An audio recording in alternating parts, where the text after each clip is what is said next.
Oportet semper orare et non deficere. Importa orar sempre e não cessar de fazê-lo. Reverendíssimo Padre José Edilson, caríssimos irmãos e irmãs em Cristo, foi-me proposto nesta noite conduzir-vos a meditar sobre o tema de Maria enquanto modelo da Igreja em oração. Em preparação ao grande jubileu ordinário do ano de 2025, o Santo Padre nos propôs vivermos este ano precedente como um ano dedicado à oração. E em nossa diocese, este propósito ganha ainda novo incremento, porque convocados pelo excelentíssimo senhor Bispo, celebraremos no próximo mês de setembro o primeiro Congresso Mariano de nossa diocese, em comemoração aos 170 anos da proclamação do dogma da Imaculada Conceição e os 50 anos da promulgação da exortação apostólica Marialis Cultus, de São Paulo VI. E é sobretudo baseado neste último documento escrito, a exortação apostólica, que pretendo conduzir esta pregação.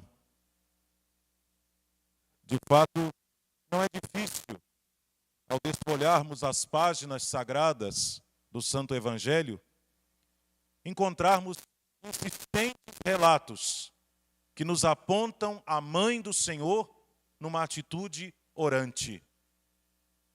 Sabemos com que graças inigualáveis Deus Nosso Senhor, na sua admirável providência, honrou a Santíssima Virgem Maria. A maior e mais capital de todas essas graças, sem dúvidas, foi a de fazê-la mãe do Filho unigênito, mãe do Salvador de toda a humanidade. Foi a de fazê-la aquela que em seu seio bendito gerou o Verbo eterno segundo a carne. E para isso, por um especialíssimo privilégio, a graça de tê-la preparado desde a eternidade, tê-la preservado de qualquer mácula, tê-la tornado puríssima, imaculada. Ora, meus irmãos e irmãs, se Maria, tão santa e imaculada, foi tão amante da oração, quanto mais nós, inclinados, propensos que somos ao mal, ao pecado, à concupiscência, quanto mais nós que temos inimigos tão fortes a combater, devemos orar e orar sempre. A imitação de nossa querida mãe, os nossos afetos, os nossos corações devem mirar constantemente o céu. Sursum cordam, habemus ad dominum. Corações elevados, corações ao alto. Corações voltados para o nosso lugar, para a nossa pátria. Nunca, jamais percamos de vista a eternidade. E para isso, a oração deve ser, parafraseando Santa Teresinha do Menino Jesus, o nosso elevador. Jamais existiu neste mundo alguém que com tanta perfeição quanto a Santíssima Virgem Maria executasse esse grande preceito de nosso Salvador. Importa orar sempre e não cessar de fazê-lo. Ninguém o cumpriu tão perfeitamente como Maria. Mas como orava Maria? O que nossa boa Mãe do Céu pode ensinar a cada um de nós, seus filhos e filhas, desejosos que somos, como ela, de nos aproximarmos do trono da graça? Primeiramente, Maria nos ensina a humildade. A humildade diante de Deus é a primeira condição para orar, para rezar. Maria reconheceu a sua pequenez, a sua total dependência diante de Deus, como podemos testemunhar no seu cântico, o Magnificat. A minha alma glorifica o Senhor, porque olhou para a humildade de sua serva. Mesmo diante da grandeza da missão que ela havia assumido, mesmo diante da compreensão da grandiosidade do projeto de amor e de salvação que Deus realizaria e agora realizaria por meio dela, mesmo diante da compreensão dessa grandeza, Maria tem plena consciência. É Ele. É o Senhor. O mérito é dele. O poderoso fez grandes coisas em meu favor, diz Nossa Senhora. Em sua humildade, Maria nos ensina que a oração verdadeira começa necessariamente com o reconhecimento da grandeza de Deus. Afinal, foi assim que Jesus também ensinou seus discípulos a rezar. Pai nosso, que estás nos céus, santificado seja o vosso nome. Reconhecer a Deus, como a fonte de todo bem, como a fonte de toda graça, é o primeiro passo da oração. Senão não tem por que nem nos dirigirmos a Ele. Tudo vem dEle, tudo provém do seu amor, tudo provém da sua misericórdia. A atitude do orante é, em primeiro lugar, a exemplo de Maria, uma atitude de humildade. A atitude que começa necessariamente com o reconhecimento da nossa condição de criaturas necessitadas da graça divina para superarmos a nós mesmos. Na forma ordinária, como alguns costumam dizer na missa de Paulo VI essa semana, nós estamos usando uma oração coleta que diz necessariamente isso, diz justamente, especificamente isso. Ó Deus, fonte de todo bem, como nada podemos, em nossa pequenez, dai-nos sempre o socorro da vossa graça. A oração verdadeira inicia quando o orante se reconhece como nada. Se reconhece como fruto único e exclusivo da misericórdia do Senhor. Tudo aquilo que somos e temos vem de Deus. Então, com humildade é que nós nos colocamos diante de Deus, como acabamos de fazer ao iniciar esta Santa Missa. Reconhecer nossos pecados, reconhecer nossas falhas, reconhecer que estamos diante dEle, não porque somos merecedores, mas porque somos necessitados do seu amor. Nós precisamos de Deus para vencermos a nossa própria condição, para superarmos a nós mesmos e chegarmos a ser aquilo que Deus quer de nós. Jesus disse: quem não se fizer pequeno como uma criança, não entrará no reino dos céus. A nossa falsa ideia de grandeza, meus irmãos, é o que nos afasta de Deus. A nossa soberba é o que nos cega, nos faz ignorar a sua ação misericordiosa na nossa própria história. E ao mesmo tempo nos faz achar que somos nós os merecedores de crédito. E como cresce, infelizmente, essa concepção no mundo atual. O homem se acha senhor de tudo, senhor até da vida alheia. De modo que se discute nas nossas cortes, nas nossas instâncias de governo, se uma mulher tem direito de matar outra vida, uma vida inocente. Nós não somos senhores absolutos da nossa existência. Tudo vem de Deus. Tudo está subordinado a Ele. A soberba, a vaidade, nos impede de reconhecer o seu amor e a sua misericórdia. E aí, nesse sentido, sim, a vida pode se tornar até uma maldição.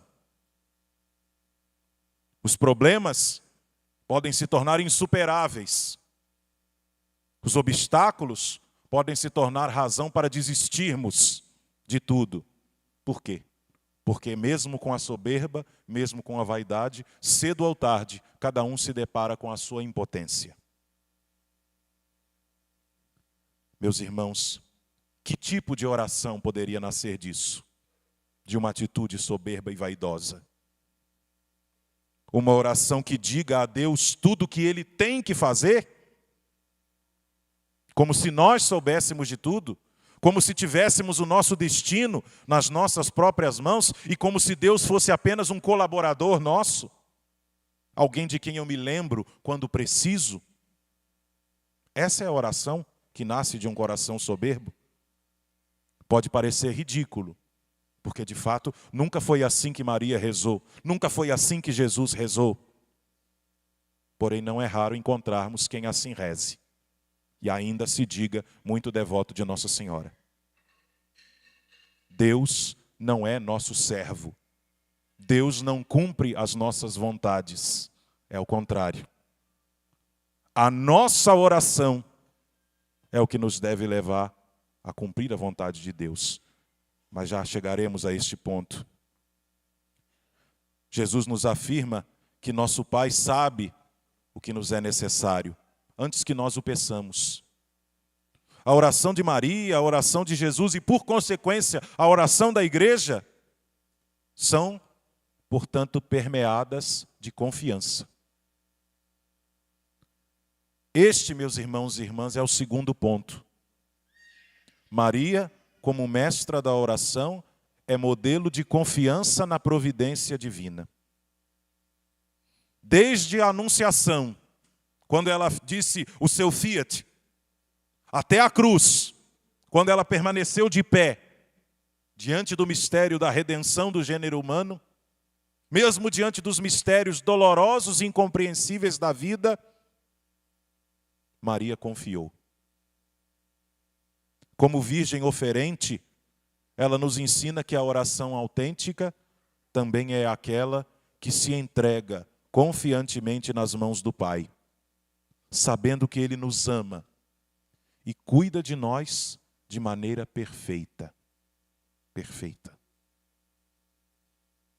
E vede, meditai bem, meus irmãos, mesmo quando a Santíssima Virgem faz valer a sua intercessão, quando ela pede, e ela insistentemente pede por nós, mesmo quando ela faz valer a sua intercessão, o seu pedido e a sua súplica são repletos de confiança, de entrega.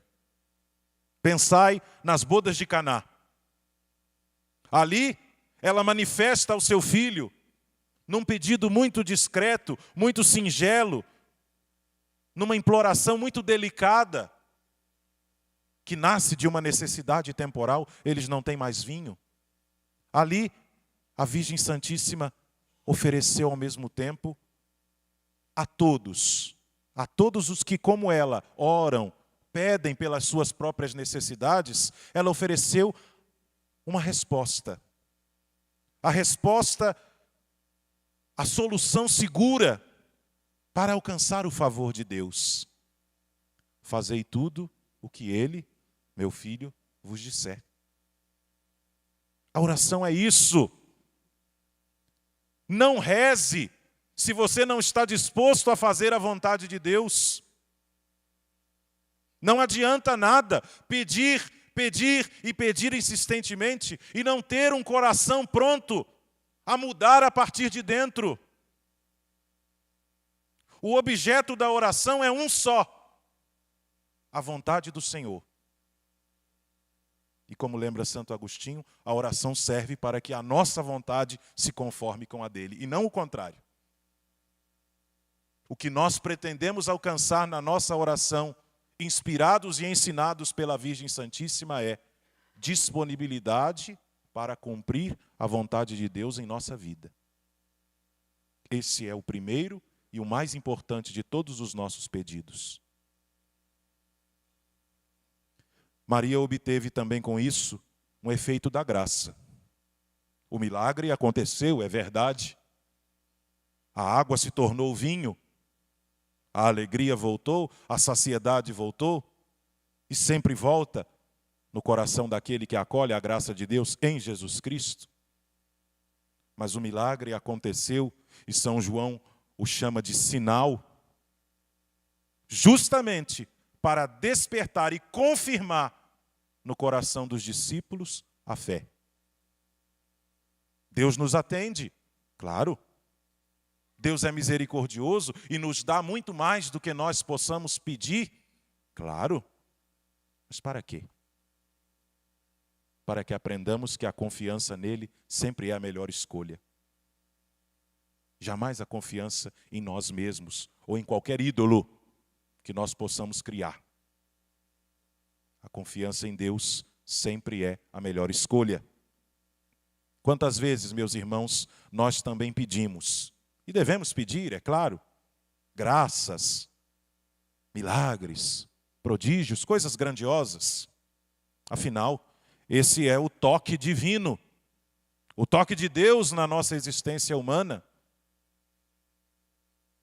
A Virgem Santíssima ora por nós e junto a nós. Mas o seu maior desejo é esse, que o toque da graça de Deus em nossa história nos abra o olhar da fé e nos leve a confiar sempre mais nele, mesmo sem nenhuma prova. Nós não precisamos de provas. A maior prova é o amor de Deus que nunca falha. A maior prova é a Eucaristia. A maior prova é o perdão que nós alcançamos no sacramento da confissão. A maior prova é termos um Pai que nos ama, que deu o seu Filho por nós, para remir a nossa vida do mal e do pecado. Essa é a maior prova. A Virgem Santíssima ora por nós e por nós, para que alcancemos graças especiais ao longo de nossa caminhada de fé, mas para que essa fé seja fortalecida. Nesse sentido, meus irmãos e irmãs, Maria é igualmente modelo de acolhimento da palavra de Deus. Como podemos entender a sua vontade sem que o nosso coração esteja disposto a ouvi-lo? Os evangelhos nos mostram como Maria meditava constantemente sobre as Escrituras e guardava tudo em seu coração. A Virgem nos ensina assim que a oração não é apenas falar com Deus, mas também escutar. Escutar atentamente a sua palavra e permitir que essa palavra nos transforme. Esse é o verdadeiro significado da mensagem de Maria em Caná. Fazei tudo o que ele vos disser. Estais sempre atentos, estais sempre disponíveis, tende os vossos ouvidos bem atentos à palavra do Senhor. Aquilo que a cada dia, em pequenos sinais, ele vai nos apontando. Mas para quê? Para que a nossa vontade e a dele vão se tornando uma só. Por fim, estimados irmãos, a última passagem biográfica relativa a Maria, na Sagrada Escritura, nós encontramos nos Atos dos Apóstolos. E esta passagem descreve a Santíssima Virgem numa atitude também orante. Os apóstolos perseveravam unânimes na oração, com algumas mulheres, entre as quais Maria, a mãe de Jesus. A presença orante de Maria na igreja nascente e na igreja de todos os tempos aponta que ela, uma vez assumida ao céu, uma vez participante da glória de seu Filho, não abandonou a sua missão de intercessão, de salvação. Não abandonou. Aos pés da cruz, a Virgem nos assumiu como filhos. Eis aí o teu filho, eis a tua mãe. E por isso, todos os dias ela apresenta ao Pai as nossas necessidades. Com a sua existência glorificada, ela louva o Senhor sem cessar e intercede pela nossa salvação. Ao considerarmos, portanto, Maria como modelo da igreja em oração, cada um de nós é chamado a seguir o seu exemplo de humildade, de confiança e de acolhimento da vontade de Deus. Ela é mãe que intercede por nós junto a seu Filho e nos conduz. Uma vez que é mãe, com ternura, com carinho, nos toma pela mão e nos conduz ao encontro com o Pai. Portanto, estimados irmãos e irmãs, que possamos aprender com Maria a arte da oração. Essa é a expressão que inclusive o Santo Padre usa ao convocar este ano da oração. Reaprendermos a arte de orar, a arte de rezar. Buscando sempre aprofundar o nosso relacionamento com Deus e permitindo que Ele transforme os nossos corações na imagem do seu Filho. Que Nossa Senhora, modelo perfeito de discipulado e de intercessão, nos inspire a sermos verdadeiros filhos. Filhos de Deus, comprometidos com uma vida de oração constante, fervorosa, realmente empenhados na nossa busca pela nossa santidade. Louvado seja nosso Senhor Jesus Cristo.